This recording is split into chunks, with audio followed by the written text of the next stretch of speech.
Well, after 133 days, we'd all become a bit nuts.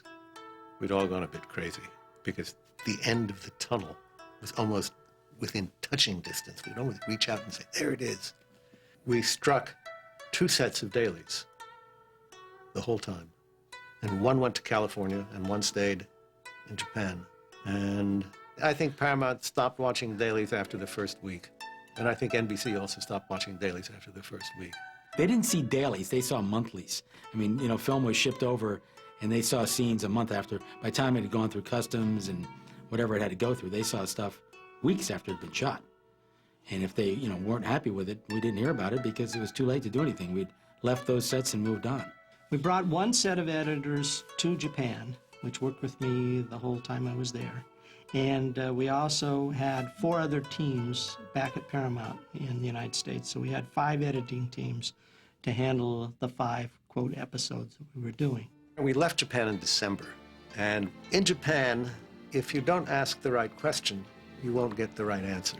So it's not the Japanese fault for holding secrets. It was our fault for not asking the right question. The right question being, can you pack film and soundtrack together? Then they would have said no.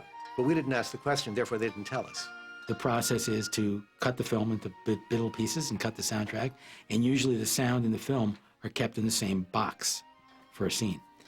And about maybe a month or 2 before we were finishing our shooting, we were told by the Japanese government that when we shipped all this to the States, and we're now talking about millions of feet of film and soundtrack, that it couldn't be together. You couldn't put sound and film in the same box.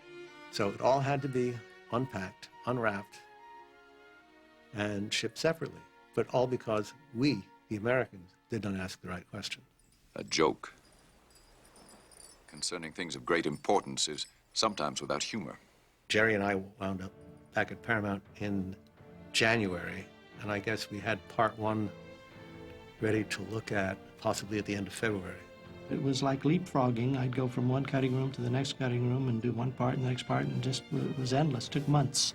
When we got into post-production, it wasn't until the network saw the cut of part 4 that they began to get nervous enough to call and ask if any of the rest of the show was in English. And it was at that point when the concept of possibly subtitling the project began.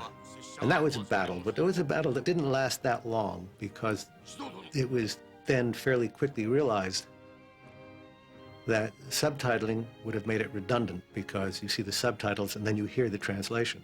Lord Toranaga has asked me to interpret for him. First tell him that we are enemies. It was then decided that in order to make it clearer for the audience, since it was going to be in Japanese, we would have some legends that would explain one location to possibly what was going on, or here was the battle, here was Osaka Castle, and things like that. Orson Welles did the narration on Shogun. We had legends to explain where we were geographically, and Orson did the narrative to further explain the story. I think when Eric approached the script, it was Eric's concept that the audience would learn Japanese along with Blackthorne. He was a British sailor who lands on a foreign land. It's equivalent today to landing on an alien planet.